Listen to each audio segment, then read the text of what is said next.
Hey guys, what's up? Welcome back to the channel. Today we gotta fix our culvert in our entryway at the front of the property. The guy who installed the culvert originally brought the ditch back about 10 feet and then put a 20-foot culvert in, and the VDOT calls for a 15-inch culvert with 5 inches of cover. And as the rock was put in, we used a round stone from up the street, like a cobblestone, and it just kind of, as we tried to compact it, it just kept working that culvert pipe up. So right now, we ended up putting a bunch of slag on top of it so we could get trucks in and out of here.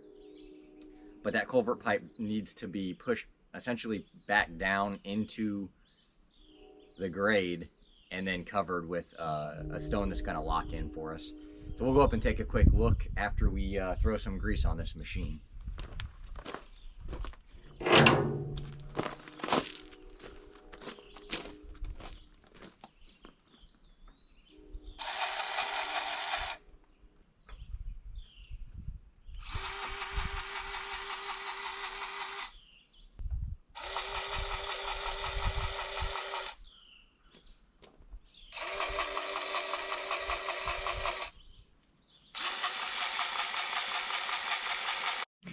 All right, the other thing we're gonna do before we get into digging is switch out this tooth bucket for our grading bucket, which doesn't have teeth. And it's hiding in the weeds over here, so we'll just grab it on our way through. That's a 36-inch grading bucket. You can see it has no teeth on it. That'll help us remove the material that's on top of that culvert right now without puncturing the culvert, hopefully.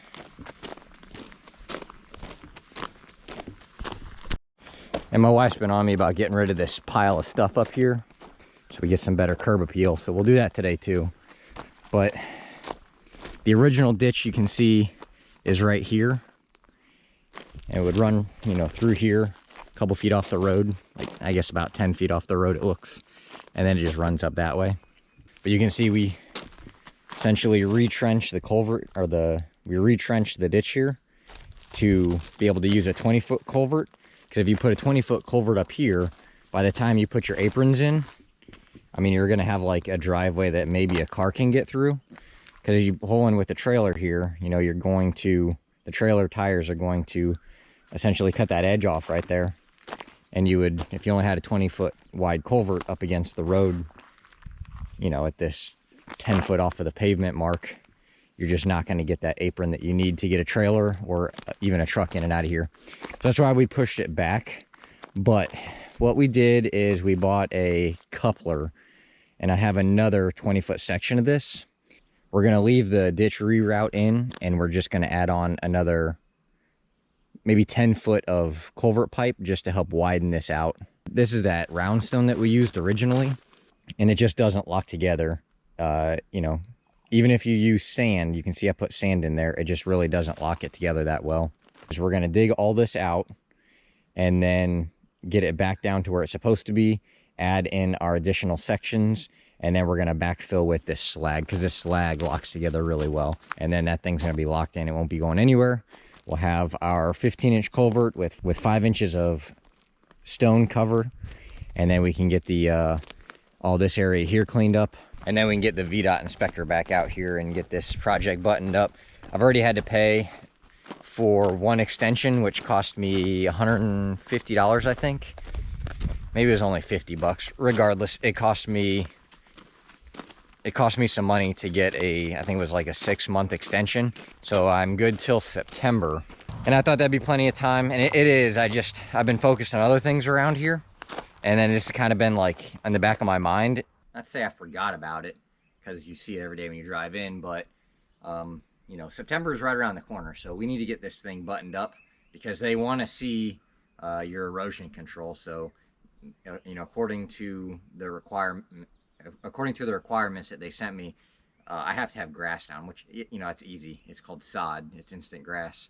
Worst case scenario, but it really depends how nitpicky the inspector is going to be, which I find hilarious. Because most of the people around here just throw a culvert in the ground and throw dirt on top of it and never go through VDOT, and I agree with that. but I decided that I was going to go through VDOT and pay my $1,000 surety.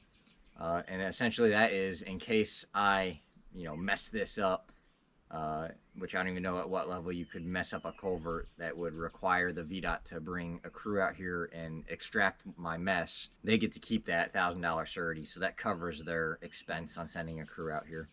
But we're not going to have to deal with that. So I'd like to get my $1,000 back, Virginia.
So we got the old top con laser out over there. We got the bottom of this hole all leveled out across the whole thing. This thing's in here nice and square with the road, centered up on the driveway and gate, and at the right level with the rest of the ditch. We're just gonna have to cut this ditch out. As you can see over here, just kind of ends, and then the ditch is way over here, so we'll end up tapering that back in, kind of like we did on this side. This just has a lot of cleaning up to do, get it to look pretty. But we're gonna backfill this pipe.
All right, we did quite a bit of cleaning up out here. We're gonna have to do some finishing stuff, but got that pile out of here. That trailer is full of stuff. And then we clean this up over here a bit. So we're gonna come back out here. Once we get this out of the way, we'll back drag all this with that skid steer. And then we probably have to break out the landscape rake and do a little bit of hand work, but not too much. Getting a little rain right now too, so let's get this dirt out of this trailer before it turns into mud.